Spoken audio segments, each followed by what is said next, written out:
Baka mali na naman ako. Let's see. Ah! So wrong! Mahina talaga ako sa English ba? Hi guys! Welcome back to our channel at sa video na ito, sabay-sabay nating sagutan ang isang grammar test. As reference kung kukuha kayo or magtitake kayo ng entrance exam sa PNPA, sa PMA or PMMA or sa other service academies or other entrance exam sa ibang universities. So sa activity natin ngayon, I encourage you to get your ball pens and scratch papers tapos sabay-sabay natin sagutan itong grammar test. So ito nga pala is nakuha ko sa Top Notcher website, topnotcher.ph. So credit sa inyo for this wonderful examination. So, yan, sabay-sabay natin sagutan. Pero bago tayo mag-start, kung hindi ka pa nakasubscribe sa ating channel is I encourage you to subscribe nang sa ganon, updated ka sa mga bagong labas natin na video na katulad nito at magre-review pa tayo. So kung na-miss mo yung part 1 natin kung saan nag-review tayo ng mga algebra questions, so just click the link below mamaya para yun naman ang yung sagutan. Ito na yung exam, English, Tenses, and Parts of Speech. So, pag nag-start tayo, kung sa tingin nyo mali yung sinasagot ko, isulat nyo lang yung tamang sagot para tignan natin kung tama talaga. Kasi di ko alam kung mapaperfect natin to. So kung ma-perfect nyo, very good. So, baka mali ako, tas kopyahin nyo. So, huwag nyo gagawin yon. So, let's start. What part of speech is the word happy? So, ang tingin ko, happy is an adjective. Because an adjective describes a noun. So, kung dudugtangan natin ng happy person, yung person is noun. So, dinidescribe ng happy is yung person. So, tingin ko adjective. Parehas ba tayo? Sulat nyo lang. Adjective. Okay, tama. Number 2, identify the adverb in the following sentence. She ran quickly to catch the bus. Tingin ko ang adverb dito. Ang adverb kasi, it describes a verb. So, ang verb dito, ang verb naman is an action word. Correct? So, ang verb dito is run. Kasi action word. So, tingin ko quickly ang adverb. So, let's see. Quickly. Okay. Correct. Number 3, what part of speech is the word table in the sentence? He placed the book on the table. So, tingin ko, ang table is, sulat nyo na, sagot nyo. Ang tingin ko is, it is a noun. Kasi a noun describes something, someone, parang ganun, an object, or anything, parang ganun. So, let's see. Tama. Number 4, identify the pronoun in the following sentence. They will come to the party if she invites them. Dalawa pinagpipilian ko dito, yung they tsaka she. Pero ang tingin ko, kasi parang subject dito is they, so pipiliin ko is they. So sulat nyo na yung sagot nyo. Kasi ang pipiliin ko is they. So let's see. Yes, they. Okay, next. Number 5. In the sentence, the cat chased the mouse. Which word is the verb? So, sinabi ko kanina, verb is an action word. So, ang tingin kong sagot dito is chased.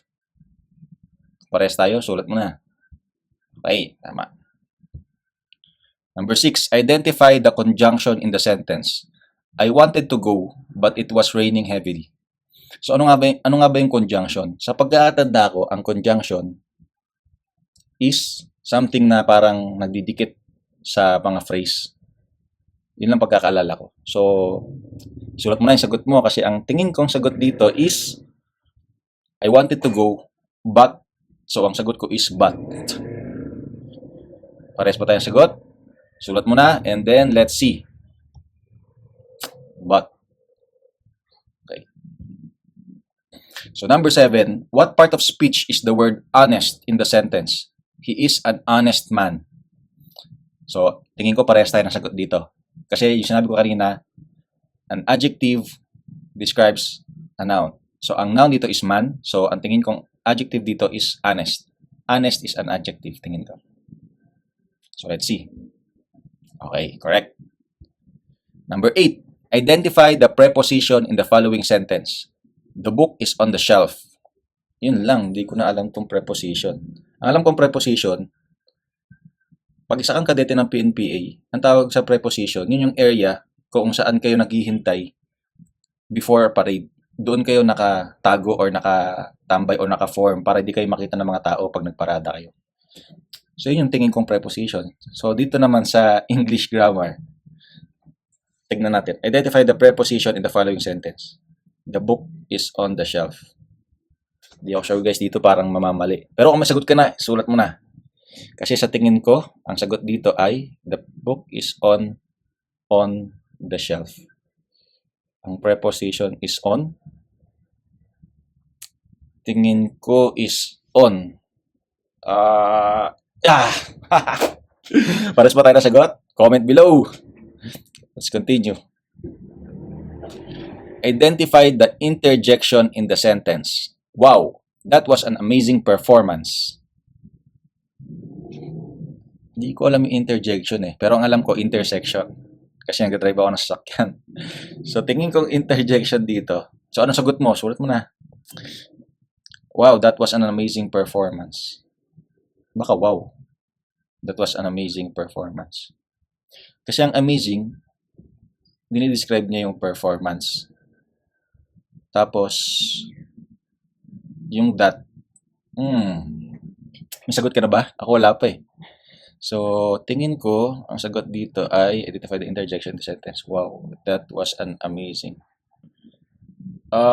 Tingin ko, So, ang gagawin ko ngayon, kung hindi ko alam ang sagot, itong tip ko sa inyo, tanggalin nyo yung tingin nyong hindi nakasali dito sa choices. So, kaya nga lang, hindi ko alam kung ano dito yung hindi nakasali. Let's see. Interjection. Think of that. Pares pa tayong sagot. Kung mali ako guys, patawarin niyo ako. Tingnan lang natin. O kaya wow. Interjection. Wow. Wow na lang siguro. Kasi yung that, parang pinagdudugtong niya yung dalawa. So, wow. Pwede kasing sentence yung wow Wow. Wow. Tapos, that was an amazing performance. So, para independent siya na sentence. Pero, namimili ako kung sa wow o kaya sa that. Pero tingin ko, interjection is that. Pagpasensya nyo na ako guys kung mali ito. Sabi na wow So, let's continue. Tama ba yung sagot mo? Comment below naman. So, sabi ko na sa inyo, huwag nyo akong kokopyahin. Pero kung tama yung sagot nyo, di ba sabi ko sa inyo kanina, wow tsaka that. So, mali ako kasi dapat wow. Wow pala, interjection. Sabi dito, wow is an interjection expressing strong emotion or surprise. So, may bago tayong kaalaman, guys. Sabing interjection, it expresses strong emotion or surprise. Wow! Interjection yan. Okay, let's continue. Okay lang yan para sa akin. Kung perfect ka pa rin hanggang ngayon, good job. So, number 10. In the sentence, the flowers are blooming beautifully. Which word is the adverb? So, basic lang to sa akin. So, sulat mo yung sagot mo. Ikaw muna. Kasi, ang tingin kong sagot dito is beautifully. Tama ka ba? Number 11. Identify the article in the following sentence. An apple a day keeps the doctor away. Article naman ngayon. Ano naman yung article? Kasi ang apple, noun siya.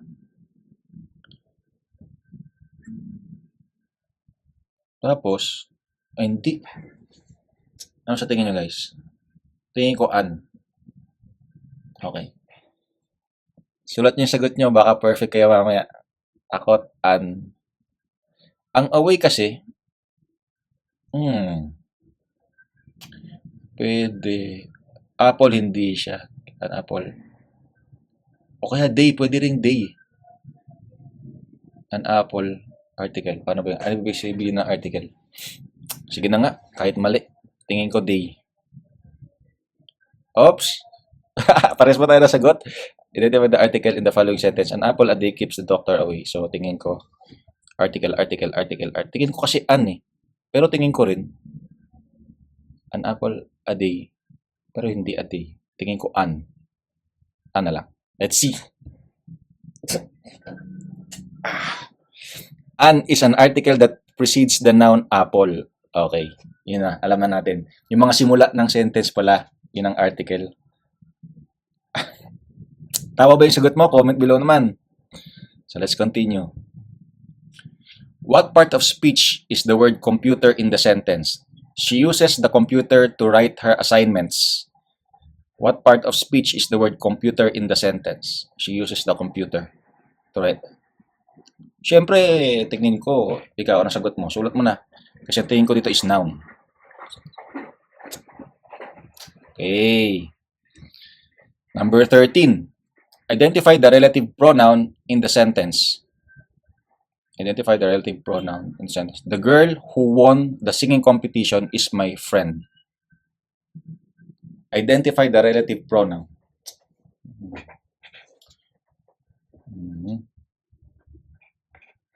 I-slashin ko yung mga tingin kong hindi. Tingin ko yung is, hindi siya. So, tatanggalin ko na to. Tingin ko naman yung the, hindi din. So, we are left with girl and we are left with who. So, ang tingin ko, relative pronoun.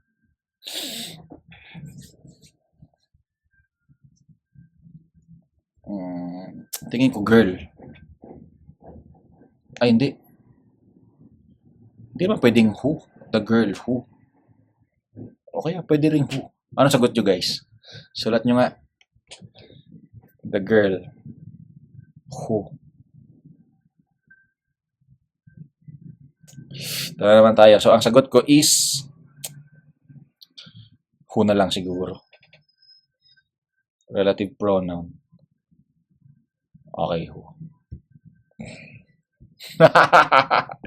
Whew. Thank you, Lord. Who is a relative pronoun that introduces the relative clause describing the girl? Okay. So, the girl who. So, yun ang relative pronoun. May bago na naman tayong kaalaman. So, in the sentence, John and Mary are siblings. What part of speech is and? So, slash lang ako dito ngayon. Sige, kung may sagot ka, sulat mo na. Kasi ang tingin kong sagot is conjunction. Parehas ba tayo na sagot? Parehas. Number 15. What part of speech is the word always in the sentence? She always arrives on time. What part of speech is the word always? She always arrives. Always arrives. So, ito ang arrives is verb. So, tingin ko adverb. Pares pa tayo ng sagot? Let's see. Pares. Number 16. Guys, baka di pa kayo nakasubscribe sa ating channel please subscribe now para marami pa tayong mga videos na gagawin na ganito. Okay, huwag niyong kakalimutan. Number 16. Which tense is used to describe actions that happened at a specific time in the past? Which tense? So, edi past. Kasi specific time in the past edi past tense. Okay. Number 17. Which tense is used to talk about actions happening at the current moment? Basic. Alam kong parehas tayo na sagot. Okay? Present tense. Continue. Which tense is used to express an action that will happen? Future tense. Matik yan. Future tense. Di ba? Parang bonus na lang to. So, number 19 na tayo guys. Papalapit na tayo. Which sentence is in the present perfect tense? So, may present, may perfect pa. Ano nga ba yun? No? Kailan ba tinurong grade yun, yung present perfect? So, alam niyo ba guys? Kasi nakalimutan ko na eh. Sige nga, basahin niyo yung choices tapos sagutin niyo. Tapos comment niyo sa baba kung tama kayo sa sagot na to. Kasi tingin ko, mali ako dito. Present perfect. Tingnan natin. They sang a song together yesterday. They sang a song together yesterday. So, yung tingin ko hindi. She will sing at the concert tomorrow. Present perfect. Tomorrow kasi, so future yan. I am reading a book right now. Tapos he has written 5. Madali lang pala siya. Dapat lang basahin muna natin yung choices bago tayo mag-judge. So, tingin ko dito, I am reading a book right now. Kasi now. Parehas pa tayo sagot. Baka mali ako dito. So, let's see. Tama ba kayo dun, guys? Comment down below. He has written 5 poems. Bakit? The present perfect tense is used to describe an action that started in the past and has a connection to the present. Okay. So, bagong kaalaman. The present perfect tense is used to describe an action that started in the past, nangyari na, tapos may connection pa siya sa kasalukuyan. So, he has written 5 poems. Ibig sabihin, parang ang Tagalog niyan, nakapagsulat na siya ng 5 tula. Okay. So, nangyari na nung nakaraan, tapos meron pa siyang connection sa present. Okay. I remember. Thank you. So, kung tama kayo doon, comment below. Tsaka kung perfect pa rin kayo hanggang ngayon, please comment below. Let's continue. Number 20, last 10 questions. So, what is the past perfect tense of the sentence she had played the piano? She played the piano, she's played the piano, she has played the piano, she will have played the past perfect. So, dapat, i-slashin ko na tong number 2. Slash na yan. Past perfect. She played the piano. Past perfect.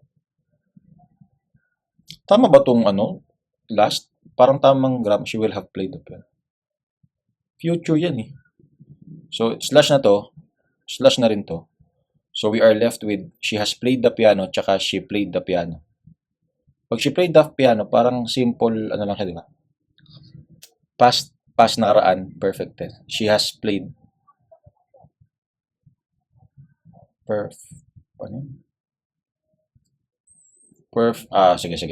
Sige. Tingin ko dito is to. Pero kanina, di ba sabi, she has written poems, parang ganun. Okay. Tingin ko ito. So, pares ba tayo nasagot? Baka mali na naman ako, guys. Mapapaya na naman ako sa inyo. So, tingnan natin. Thank you, Lord. So the past perfect tense is used to show that one action happened before, nangyari dati, before another action in the past. So, nangyari siya before another action nung nakaraan. Kaya, she has played the piano. Kumbaga tapos na, nangyari na nung nakaraan. Show that one action happened. Okay. Gets. Number 21. In which tense is the following sentence written? I will have finished my homework by the time you arrive. So, automatic, tatanggalin na natin ang tip dyan, guys, tanggalin nyo na yung tingin nyo mga nonsense na sagot. So, present, syempre, wait lang. Past, syempre, wala na yan. Tapos, present, tingin ko, wala na yan. So, future perfect, tsaka future. So, tingin ko dyan, future perfect. Kasi, merong connection yung gagawin niya doon sa future by the time you arrive. Dami ko sinasabi, tapos mali na naman. So, pares ba tayo ng sagot? So, sagutin nyo na. Tingnan natin. Okay, continue. Number 22. Which tense is used to express a habitual action in the past? Habitual action in the past. Past perfect, simple past, past perfect continuous tense, past continuous tense. Which tense is used to express a habitual action in the past? So, habitual action. Habitual action. Natitempa ko dito sa past perfect continuous, pero nakalimutan ko na kung narinig ko to eh. Ang past continuous din. Which tense? Tatanggalin ko na to, simple past tense. Tatanggal na yan. Which tense is used to express a habitual action in the past? Tingin ko, anong sagot nyo, guys? Past perfect tense, past perfect continuous tense, past continuous tense. Hindi ko maalala kung may past continuous tense, pero tingin ko ito yung sagot eh. Hindi ko ma-remember. Subukan natin. Pares ba tayong sagot? Kung mali ito, dalawa na yung mali ko. So, past perfect. Sige nga, ito na nga.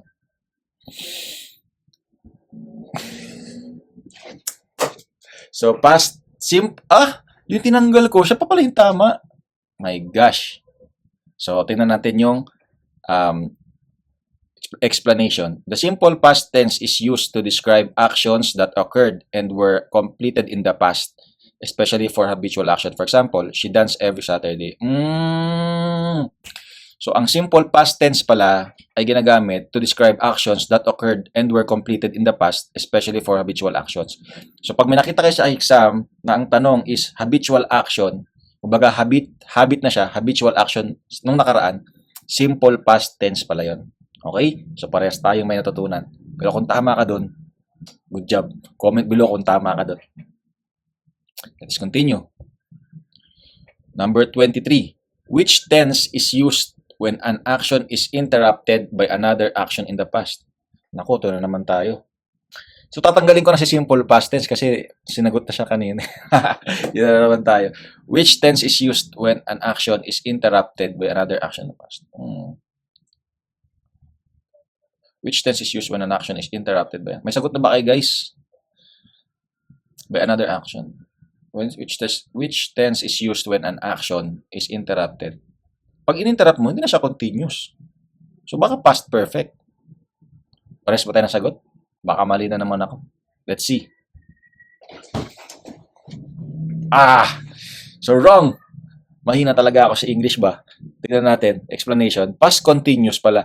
The past continuous tense is used to describe actions that were ongoing in the past when another action interrupted them. For example, I was studying when the phone rang. Ibig sabihin, pag may interruption, pag mayroong action, pero pag may action, tapos may interruption by another action, nung nakaraan, past continuous tense pala yun siya. So, for example, I was studying when the phone rang.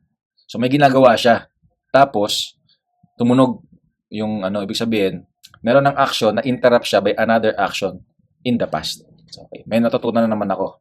So, na-review na naman ako sa ating English grammar. Okay, continue. Number 24. Choose the correct sentence in the future continuous tense. Choose the correct sentence in the future. So, nakita natin past continuous kanina, di ba? Titignan na natin. She will bake a cake this weekend. Number 2, he had gone to the movies. He will be writing a novel. They are playing soccer tomorrow. So, ang past, may ginagawa siya, tapos ang past continuous, may ginagawa siya, tapos na-interrupt.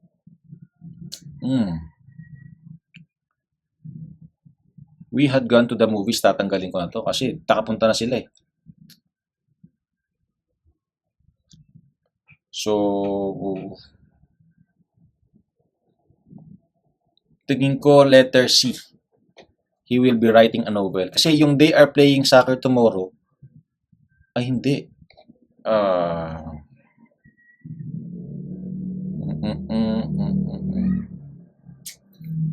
Hindi ko talaga sure to guys. Anong sagot nyo? Comment below kung tama ang sagot nyo dito. Tingin ko, he will be writing a novel. Tapos, hula. So, future continuous. He will be writing. Tingin ko letter C. Tama ba kayo dun, guys? Tama tayo. So, the future continuous tense is used to describe an action that will be ongoing at a specific time in the future. In this sentence, he will be writing a novel shows an action that will be in progress at a future point. So, ibig sabihin ng future continuous tense, ito ay ginagamit to describe an action that will be ongoing at a specific time in the future. So, dito, he will be writing a novel. So, ibig sabihin yan, he will be writing a novel shows an action that will be in progress at a future point. So, he will be writing a novel. So, magsusulat siya ng nobela. So, yun ang future continuous tense. Let's continue. Which tense is used to express an action that was ongoing until a specific point in the past? Di ba parang naano natin to kayo na? So, which tense is used to express an action that was ongoing until a specific point in the past? So, hindi siya simple past tense. Hindi rin siya past perfect continuous tense. Grabe naman yun. Past perfect continuous. Meron ganun ba? So, tingnan natin. Tingin ko, which tense is used to express an action that was ongoing until a specific point in the... Parang yung kanina lang eh. So, ang tingin ko dito is past continuous tense. Kasi, ay hindi, may interruption pala yon yung past continuous.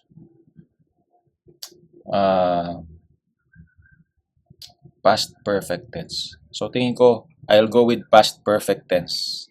So, pares mo tayo ng sagot, guys. Ito na naman tayo sa mali. Tingnan natin. Ito, tingin ko, past perfect tense. Sabi na, past perfect eh. Kulang na naman ang continuous. Ano ba naman to? So, past perfect continuous tense. The past perfect continuous tense is used to show that an action was ongoing for a period of time before another action or point in the past. For example, she had been studying for hours before the exam. So, ang past perfect continuous tense, it is used to show that an action was ongoing for a period of time before. So, may nangyayari for a period of time before another action or point in the past. For example, she had been studying for hours before the exam. Okay. Dami ko ng mali, guys. Nakakahiya. So, number 26. Which of the sentences is in the future perfect tense? Future perfect tense. Alam nyo, guys, before natin ito sagutin, itong exam na ginagawa natin ngayon, ang last ko na exam na ganito is parang 12 years ago nung nag-take ako ng PNPA entrance exam. So, 12 years after that, ito na tayo. Pamali-mali na ang ginagawa ko. So, pasensya nyo na, guys. Pero, ito ang totoo na nangyayari. Ito lang ang nasa utak ko ngayon. So, which of the sentences is in the future perfect tense? Future perfect. They will complete the project. They will have completed the project. They will have been completing the project. They will be completing the project. Which of the sentences is in the future perfect tense? They will complete the project. They will have completed the project. Tingin ko hindi yung they will have completed. Future, kasi future eh, di ba? So, they will have been completing. Tingin ko letter D. Kung mali ako. Anong sagot nyo, guys? Kung mali na naman, ito ang sagot ko. Puro mali. They will have completed the project. Ano explanation? The future perfect tense is used to describe an action that will be completed before a specific time in the future. In this case, they will have completed the project. Indicates the completion of the project before that specific future time. So, ang future perfect tense ay ginagamit to describe an action na makukumpleto before a specific time in the future. Okay. So, mangyayari pa lang siya, that will be completed. So, matatapos siya before a specific time in the future. For example, they will have completed the project. Indicates the completion of the project before the specific future time. Okay. So, last three. Ang hirap naman ito. Top notcher. Dahil ko ng mali. So, in which tense is the following sentence written? He had been waiting for the bus for 30 minutes. He had been waiting for the bus. He had been waiting. So, naghihintay na siya. So, tapos na siya maghintay for 30 minutes. Diba? So, hindi siya present. Hindi na siya past. Hindi siya past tense lang. So, either past perfect tense or past perfect continuous tense.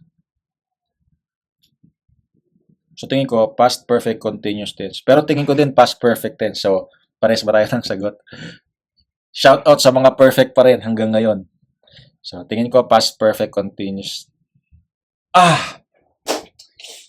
Tama ba kayo doon, guys? Tingnan natin. Continue. Last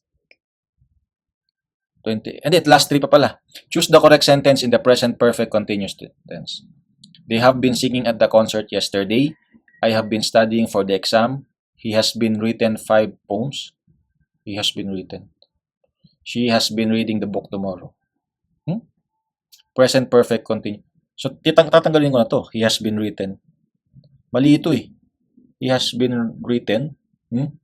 She has been reading the book. Mali ito.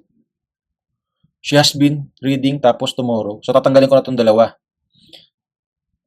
So, present perfect. Present perfect. They have been singing at the concert. Tingin ko letter B. Pares pa tayo ng sagot. Let's see. Let's continue. Last two. Which tense is used to talk about an action that will happen before another action in the future? So, which tense is used to talk about an action that will happen before another? Di ba kanina pa yan? Which tense is used to talk about an action that will happen before another action? In the future naman to. Kanina ano yan eh? An action that will happen before another action. Di ba? Past continuous yon. Future continuous. That will happen before another. So, future perfect continuous tense. Ang tingin ko. Which tense is used to talk about an action that will happen na mangyayari before another action. So, tingin ko future perfect continuous tense. Pares pa tayo ng sagot. Yan na naman tayo. Perfect pa rin ba kayo hanggang ngayon? Let's see. Mali na naman. Mali na naman. So, bakit tayo mali? The future perfect tense is used to indicate that one action will be completed before another action takes place in the future. For example, by the time you arrive, I will have... Parang kanina to, tapos di ko na-gets. Ba't ganun? Hi. So, yan. The future perfect tense is used to indicate na ang isang bagay ay makukumpleto before another action takes place in the future. For example, by the time you arrive, I will have finished my dinner. Okay. Okay. Last one. In which tense is the following sentence written? They have been waiting for the train. They have been waiting for the train. So, present tense, past tense, present. Nalilito na ako, guys. Mind blown.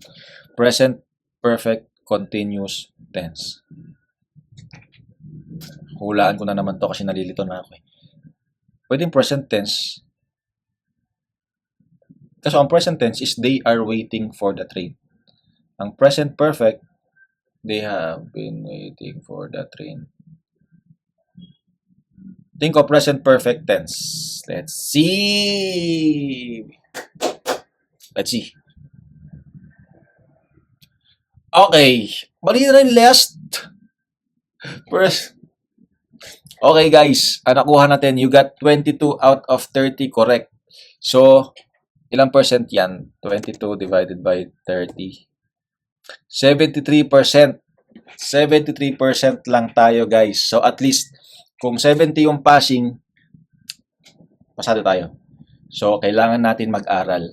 Kasi ako wala akong review kaya ang grade ko is 73% lang. So, comment kayo kung mas mataas ang score nyo sa akin at comment kayo kung mas mababa naman at kung saan kayo nagkamali. Okay? So, ang lesson dito is mag-aral before exam. Ang ginawa natin, rekta exam agad. So, kailangan before ka mag-take ng mga academy entrance exams, kailangan nakapag-aral ka mabuti. Huwag nyo akong gagayahin dahil basta lang tayo nag-ano. So, basically, talagang hindi ako ganun maano sa English, lalo sa mga ganyan, future perfect, continuous, ganyan. Ang more on, more on math. Pero, I tried my best and this is what I've got. So, 8 mistakes, 22 correct answers. Not bad, 73%. So kung di pa kayo nakasubscribe ulit, I encourage you to subscribe to our channel. At kung gusto nyo malaman kung ano ang mga qualifications para makapasok kayo sa PNPA, meron akong link na nilagay sa baba at dito sa taas. So sa next video, ibang subject naman ang gagawin natin. So subscribe to our channel and good luck on your future entrance exams. Mag-aral mabuti para hindi lang 73 ang makuha parang ako. Okay?